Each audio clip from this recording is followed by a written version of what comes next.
तुम रोज सत्संग सुनते हो, लेकिन तुम अपने मन पर, अपनी बुद्धि पर शासन नहीं, तो क्या सत्संग। श्रुता सोई परम सुजान, सुनत चित रति करे। सह जाओ, भगवान हरि तुम्हारे हृदय में बैठे हैं, वो तुम्हें इस बात का फल देंगे। तुम्हारा हृदय शीतल हो जाएगा, तुम जन्म जन्म की जलन से मुक्त हो जाओगे। क्षमावान ही भगवान को प्रिय है।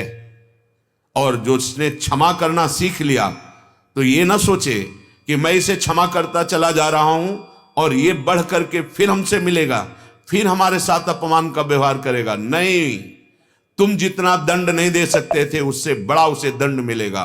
उमा क्षमा सापहुते भारी, अपने कर्म जाय अपकारी।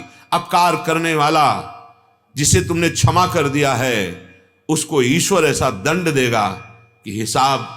पर यह कि तत्काल नहीं होता, तो आप नहीं देख पाते। तो आपको लगता है यदि हमने इसे क्षमा कर दिया तो बढ़ता चला जाएगा, हमें और कष्ट देगा। नहीं नहीं, यदि आप भगवत आश्रित हो तभी क्षमा कर पाओगे। और भगवत आप आश्रित हो तो जो अपराध भक्त कर करई, राम रोष पावक सो जरई। सीम की चाप सके को तासु, बड़ रखवार रमापति जासु। उसकी सीमा, उसकी मर्यादा का कोई उल्लंघन नहीं कर सकता।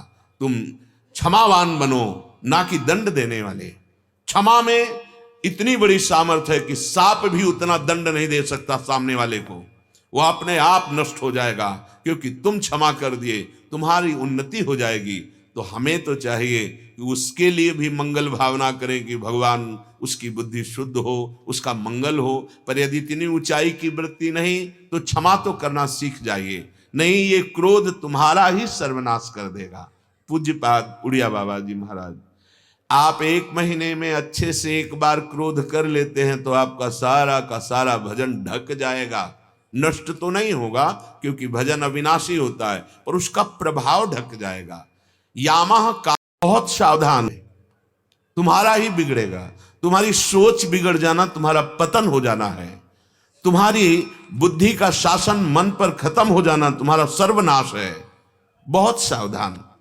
सत्संग तुम्हें जागृत करता है। तुम रोज सत्संग सुनते हो,